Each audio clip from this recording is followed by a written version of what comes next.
Hello guys, good morning and welcome back to our YouTube channel. તો હું અત્યારે as usual રસોડામાં બેઠી છું ગાઈઝ. તમને ન ખબર હોય તો આને કહેવાય ઘોડો. આમ એટલા માટે નથી રાખ્યો કેમ કે આ એક જ વસ્તુ એવી છે જે બચપનથી હારે છે અને અમારા ક્યારે લાઈફમાં નથી ઘાટવાનો ઘોડો. કા મમ્મી? અમે શું કહેવાય કે ગામડે રહેતા હતા ને અમારા વતને, ત્યારથી આ છે. પછી આ છે ઘઉંનો ટાંકો જે બધાને ઘરમાં હોય, બેરલ. તો એ અપડેટ દેવા માટે મેં કર્યો કે મારો પગ સાજો છે, વ્યવસ્થિત છે, સરખો થઈ ગયો છે. Don't worry guys. અત્યારે અમે લોકો જમવા બેસશું. મારા મમ્મીએ બનાવ્યો છે પહેલી વાર રાગીનો રોટલો મારા માટે. તો હમણાંથી અમે લોકો અલગ અલગ ટ્રાય કરી છીએ. આની પહેલાં કેનો રોટલો બનાવ્યો હતો? જુવારનો. એ તો બનાવતા જ હોય પણ ખાતા નથી રેગ્યુલર બેઝ ઉપર. તો જુવારનો રોટલો, પછી જુવારનો રોટલાનું રૂટીન હાલતું હતું. વેઇટ લોસ કરવો હોય અને હેલ્ધી ડાયટ રાખવી હોય તો કંઈ નહીં કરવાનું, ઘરનું ખાવાનું જ ખાવાનું, પણ થોડું ઘણું ચેન્જ કરવાનું. જુવારમાં થોડુંક બાજરો મિક્સ કરીને, તો પછી રોટલીમાં થોડુંક જુવાર મિક્સ કરીને એવું. તો હું તમને રોટલો બતાવું ગાઈઝ. મમ્મી કે બતાય રોટલો. ગાઈઝ આ છે આપણો, એક મિનિટ. તો ગાઈઝ આ છે આપણો રાગીનો રોટલો, એઝ યુ કેન સી. હવે આપણે આને ચોરશું મસ્ત અને આમાં નાખશું બટેટાનું શાક. આ છે આપણો નોર્મલ બાજરાનો રોટલો. આ છે મારી મમ્મીના રોટલા બધા ફૂલેલા હોય. આ તો ભૂંગળા તરાઈ ગયા. કાલે મેં એમ વેન કર્યું કે મમ્મી આપણી પાસે ભૂંગળા નથી, એમ ખાલી મારે આમ થોડુંક નોર્મલ વેન જ કરવાનું હતું. મમ્મી ભૂંગળા નથી આપણી પાસે, તળવા છે એમ. કેમ કાલ રાતે અમે પાપડ ખાતા હતા તરીને, કેમ કે કેટલા ટાઈમથી આમ આવું ભૂંગળા નથી ખાતા. તો મેં અડદના પાપડ મંગાવ્યા. તો મમ્મી કે આવા પાપડ ન હોય, આ પાપડ મંગાવાય, આ પાપડ.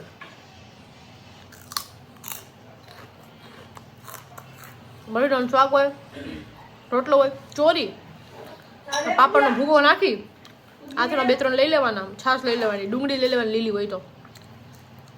જે જમાવટ હોય એ જમાવટ કરવાની જિંદગીમાં, બીજું કાંઈ નહીં કરવાનું. ટોટિયા બોટિયા દુખે રાખે, ખાઈ પી લેવાનું. તો કાલે દવા પીધી હતી એટલે થોડુંક સારું હે.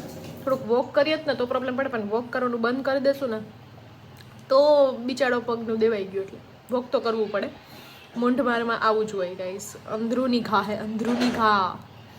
તો અત્યારે તો બહુ નોર્મલ પગ છે. તો હું બેસી ગઈ મસ્ત. કાલ તમારે માં ખાવું પડ્યું હતું ટેબલ ઉપર.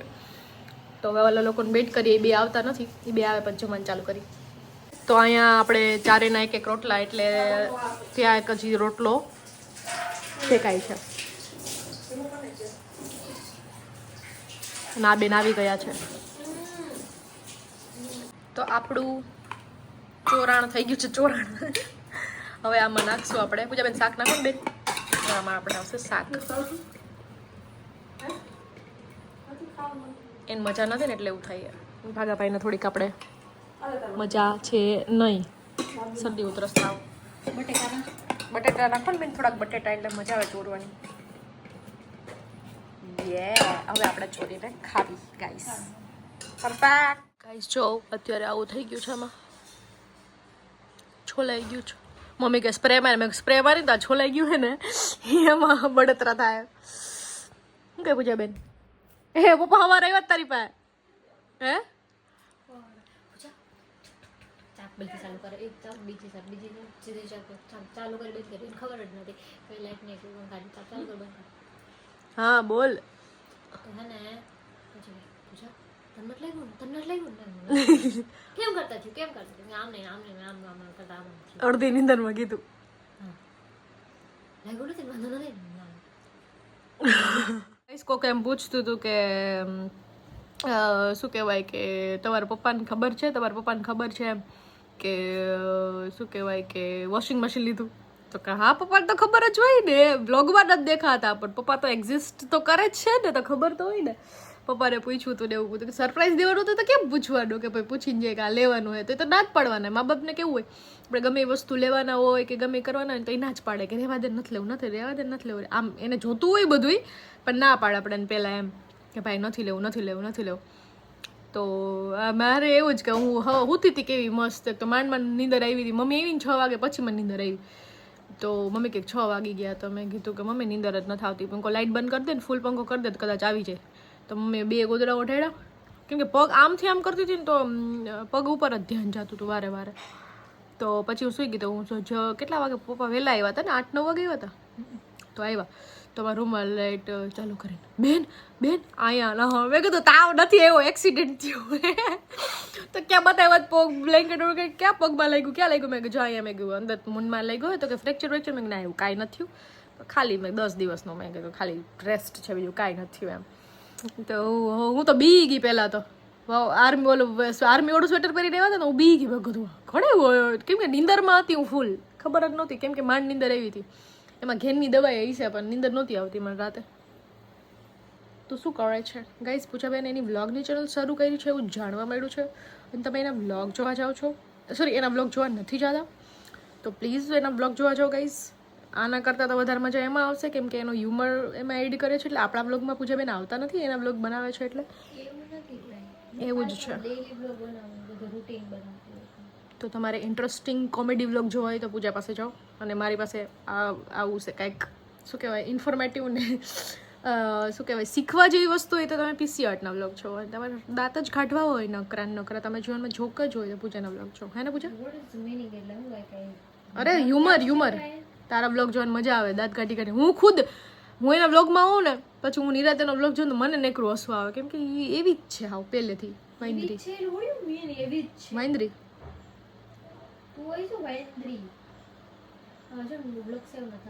બિચારી પૂજાનો ફોન શું કહેવાય કે ફૂલ થઈ ગયો નવો ફોન લેવો ગાઈસ મેં કીધું લોન કરીને લઈ લે કા પૂજા કેમ કે એની પર કંઈ લોન નથી એની પર અમારે એક લોન કરવી નાની કડીક એટલે મેં કીધું તું ફોન લઈ લે તારે જ ભરવાની હોય લોન અમે કરી દઈએ અમે થોડી હપ્તા ભરી મારા હપ્તા ભરું છે બહુ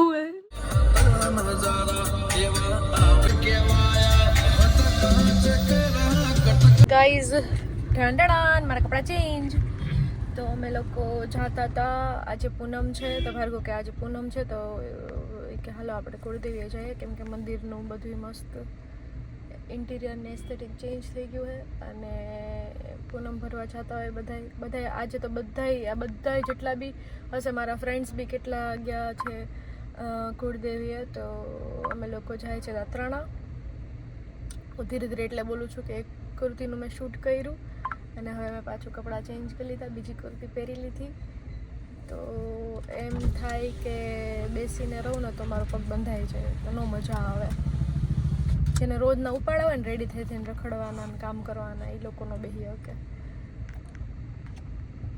ભાગો એમ કહે છે કે ભાભલા gang is active on top ફૂલ બાકાજી કે આલેસ ને ભાગાભાઈનો અવાજ હોયો ગયો છે કેમ કે એને શરદી ઉધરસ થઈ ગઈ છે કેમ છો સારું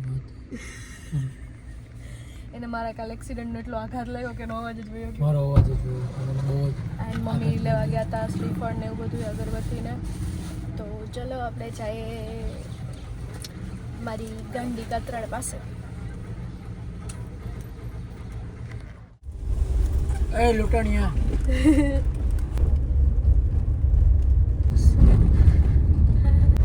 ગાઈસ મને એવું લાગે છે કે થોડાક ટાઈમ પછી બધા ગામડામાં મૂવ કરી જશે જે પ્રકારનું ચાલી રહ્યું છે જેમ કે દિલ્હીમાં બી લોકડાઉન થવાનું હતું એવું કાલે મેં વિડીયો બી જોયો હતો કે થવાનું છે કે થઈ ગયું છે કેમ કે 54 જણા 54% ગાયબ થઈ ગયા છે કેમ કે ગાયબ થવાની બહુ વધારે જ મોટા પાયે ખબરો આવે છે અને પ્લસમાં પોલ્યુશન દિલ્હીનું કે ત્યાં શ્વાસ બી નથી લઈ શકતા તો ધીરે ધીરે મને એમ લાગે છે કે બધા સિટીમાંથી લોકો ગામડામાં મકાન મતલબ મારા ઘણા બધા ફ્રેન્ડ્સ છે જેના મકાન ગામડામાં ફરીથી બનવા માંડ્યા છે એટલે ઇફ એ લોકોને વેકેશન કરવા આવવું હોય કે લોકડાઉન થયું તો એ ગામડે આવી શકે કે મૂવ ઓન કરી શકે નથી તો ધીરે ધીરે એવું થવાનું છે કે અત્યારે એક એટલે શું કહેવાય કે ઓલું નામ દઈ દીધું શું કહેવાય પ્રોફેશનલ નામ દઈ દીધું છે કે મારા ફાર્મ હાઉસે જવાનું પણ એટ ધી એન્ડ તો ગામડામાં ઘર જ કહેવાય ને ખેતરની અંદર ફાર્મ હાઉસ તો ખાલી એક નામ છે ખાલી ફેસિલિટીઝ ચેન્જ થઈ જાય મોડર્ન કરી દીધું છે કે અમારે ફાર્મ હાઉસે જાય છે વેકેશન કરવા માટે સાસણ કે પછી ગમે તે મેંદડા માલણકા તો એ થયું તો ગામડું જ ને એટલે એટ ધી એન્ડ એમ તો ધીરે ધીરે બધા મૂવ કરે છે ગામડા તરફ તો ગામડાને કદાચ મને લાગે છે મોડર્નાઇઝ કરી રહેશે અને સિટી જેવું બનાવી નાખશે હવે અને આપણે પહોંચી ગયા છે ગાત્રાળમાના મંદિરે અહીંથી તમને દેખાતું હશે ડુંગર જરિયો એક મિનિટ હા એ રીતે ગાઈસ આપણે ત્યાં જવાના છે ગાઈસ ત્યાં જવાના છે આપણે ત્યાં જો ગાઈસ આમ જો આમ હોય કે આમ પૂનમનો આટલો સારો ચાંદ આમ જો તો સૂરજ ચાંદ જેવું થઈ ગયું નહીં પણ એટલો બધો પ્રકાશ મારસ ને એટલે હજી તો આથમો નથી પણ એટલો પ્રકાશ મારસ ને જો તો એમ લાગે સનસેટ ઉપર જ થઈ જવાનું હોય આ બધા જો પૂનમ ભરી ભરીને આવે છે માંદા ભરવા આવ્યા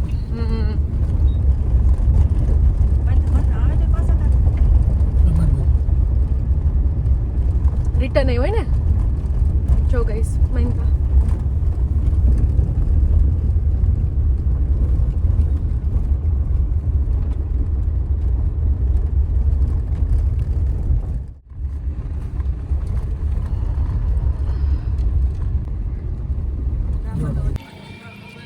Mommy!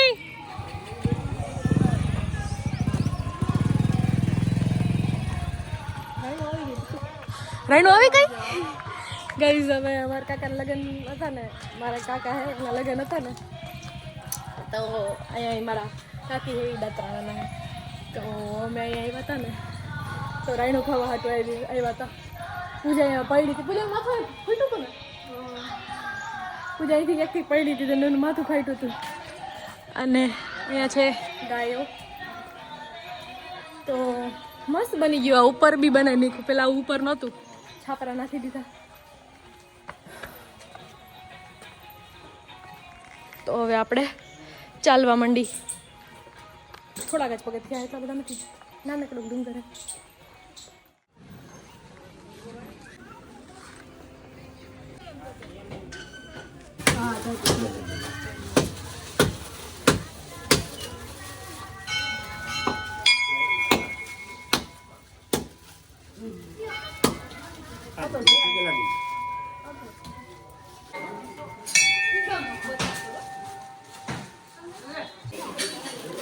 ચલો ગાઈસ આપણે ઉપર જઈએ અહીંથી જ્યાં નવો કલર ને બધું નવું ઝુમર ને મસ્ત મસ્ત લાગ્યું છે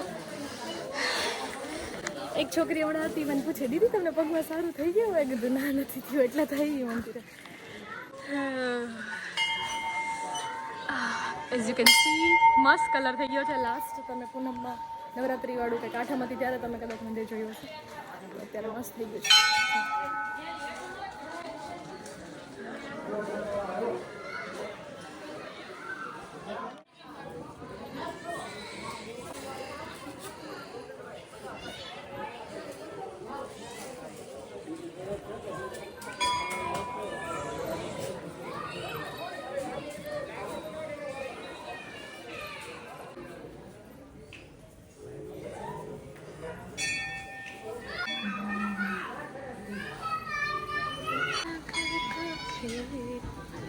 યા ગાઈઝ આ હતો આજનો વ્લોગ સોરી એનું એન્ડિંગ શૂટનું તો કર્યો કાલે અમે લોકો મંદિરે ગયા તો ત્યાં મતલબ 50 પગથિયા હશે મે બી કાઉન્ટ નથી કર્યા પણ 50 હશે તો એ હું ચડી ધેન એ બધું પતાવી અને પછી અમે લોકો રિટર્નમાં નીકળ્યા ને ત્યારે મારા પગ બહુ વધારે દુખવા માંડ્યા અને અત્યારે પગ મસ્ત સોઈ ગયો છે એટલે ડૉક્ટર કીધું 2 દિવસ પછી તમને દુખશે તો 2 દિવસ થઈ ગયા છે અને હવે થોડુંક દુખવાનું શરૂ થયું ને સોજો આવ્યો છે તો મને આજે એમ થયું અત્યારે સેકન્ડ ડે છે કાલે અમે ગયા હતા તો ત્યારે મને એમ થયું કે હાલ ને હું ભાઈ માટે પરોઠા બનાવું તો મેં ખીચડીના પરોઠા બનાવવાનું શરૂ કર્યું લોટ બાંધ્યો ને તો બહુ વધારે દુખવા માંડ્યો ચક્કર બક્કર બધું આવવા માંડ્યું તો પછી બસ એ બનાવીને પછી અંદર આવી તો મારે એક મીટિંગ પતાવવાની છે એટલે હું ચશ્મા બસમાને આવી રીતે બેઝિક પ્રેઝન્ટેબલ રેડી થઈને બેઠી છું અને બધાએ મને પૂછતા હતા એક વ્લોગમાં કે દીદી કઈ લિપ બામ યુઝ કરો છો કઈ લિપ એટલે મેં સ્પેશિયલી એના માટે જ એન્ડિંગ શૂટ કર્યું છે તો આ છે હાઇફનની લિપ બામ હાઇફન કૃતિ સાનનની બ્રાન્ડ છે બેનજની બ્રાન્ડ છે તો હાઇફનની લિપ બામ યુઝ કરું છું અમે હાઇફન એને નોર્મલ ટિન્ટેડ આપણી પાસે કોઈ બી લિપસ્ટિક હોય સેજ આમ ડેપ ડેપ કરી દેવાની એટલે થોડુંક પિંક આવી જો કે આ ઓલરેડી પિંક છે તો હું એ યુઝ કરું છું એન્ડ મને ચશ્માનું બી પૂછ્યું તો આ છે લેન્સ કાર્ટની જ કંઈક બીજી કંઈક બ્રાન્ડ કે એવું કંઈક કીધું હતું એ ભાઈ તો આ જુનાગઢમાં છે લેન્સ કાર્ટની જે શોપ હતી ત્યાં જ બની ગઈ છે સો એમાંથી મેં આ ચશ્મા કરાવડાવ્યા હતા ફ્રેમ આ મને કંઈક 2500-2700ની પડી હતી પણ મને 200 રૂપિયા ઓછા પડ્યા હતા કેમ કે મેન મારી બેને 2 હારે ફ્રેમ બનાવી હતી તો કંઈક મને આ 2500માં પડી છે અને પૂજાની છે 2300માં કદાચ તો એની 2500ની હતી અને 200 ઓછા મારે કંઈક 2700-2800 નથી અને મને કંઈક આ 2500માં પડી ખબર છે તો એ મેં ત્યાંથી બનાવ્યા હતા. તો 2 પ્રશ્નોના જવાબ દેવાના હતા, એટલે હું એન્ડિંગ શૂટ કરવા માટે આવી છું. અને મને એવું લાગે છે કે હું 2 દિવસથી વોક નથી કરતી, તો હું જાડી થઈ ગઈ છું. મારું પેટ વધી ગયું છે, મારું આ આવી ગયું છે, મારું ફેસ ફોલું થઈ ગયું છે, સોજી ગયું છે, એવું મને લાગે છે. હવે ખબર નહીં કે વોટ એકચ્યુઅલ રીઝન. 2 દિવસથી હું વોક નથી કરતી, બાકી રોજ 1 hour વોક કરતી હતી ને, તો એક મસ્ત રૂટીન સેટ થઈ ગયું હતું. સો યા ગાઈસ, હું મીટિંગ પતાવી લઉં. એક બહુ ઇમ્પોર્ટન્ટ મીટિંગ છે, તો એના માટે હું થોડીક પ્રેઝન્ટેબલ લાગુ એવી રીતે મેં ચશ્મા બસમાં પહેરી લીધા. એટલે એવું લાગવું જોઈએ કે આ પ્રોફેશનમાં ના ચશ્મા એટલે પહેર્યા કે આઈ કેન શેના માટે પહેર્યા ખબર નહીં, પણ પહેર્યા એમ મજા આવી આજ પહેરવાની. મેં પહેલો મીટિંગ છે તો થોડીક હું સામેવાળાને સિરિયસ લાગું એટલે. સો યા ગાઈઝ, તો હવે હું હમણાં દવા પીશ. મેં નાસ્તો તો કર્યો હતો, પૌવાને એવું ખાધું હતું, પણ હવે જમવાનો નથી. થોડીક વાર પછી જમીશ. આ મીટિંગ પતાવીને પછી દવા પી લઈશ. તો પગનો એ જ હાલત છે. હું તમને બતાવું પગની હાલત. જો આ સોઈ ગયું છે, આ જે જ્યાં લાગ્યું હતું ને સોજી ગયું છે. ખબર નહીં મેં સોક્સ પહેર્યા હતા એટલે સોજી ગયું કે દુખ્યું એટલે સોજી ગયું. ને રાતે ઊંઘે નહોતી આવતી, દુખતું હતું. તો અને ડૉક્ટરે કીધું હતું કે તમને 2 દિવસ પછી દુખશે, પણ પૂજા અને ભાર્ગવ કે નહીં, એને એમ કીધું કે 2 દિવસ જ દુખશે. મેં કીધું નહીં, એને એમ કીધું તો તમને 2 દિવસ પછી દુખશે. તો હવે દુખે છે એટલે 10 દિવસની દવા આપી હતી. મેં કીધું 10 દિવસની દવા કેમ? કે કાલ મને બહુ સારું લાગતું હતું એમ. કેવું આપણા નવું થયું અને પછી એમ કે કાંઈ નથી થયું એમ કરીને હું આમ ફૂલ જોશમાં હતી કાલે. પણ આજે થઈ ગઈ, હું જ્યાં અહીંયા હતી તો હું અહીંયા આવી ગઈ. એટલે 10 દિવસની દવા છે, તો આપણે કોર્સ પૂરો કરશું. એન્ડ ઘણું બધું બીજું બી કામ છે, લગ્નનું બી ઘણું બધું શોપિંગ બપિંગ કરવાનું બાકી છે, એ બી કરશું. સો યા ગાઈઝ, આ વ્લોગ આટલો જ હતો. આ વ્લોગ હું થોડીક વ્લોગ ઓછી કરી શકી, કેમ કે આના લીધે જ બેસી જતી હતી ને એવું કરતી હતી. સો યા, મળીએ જલ્દીથી નવા વ્લોગની સાથે. ત્યાં સુધી ખુશ રહો, ખુશ રાખો અને ફેમિલી સાથે રહો.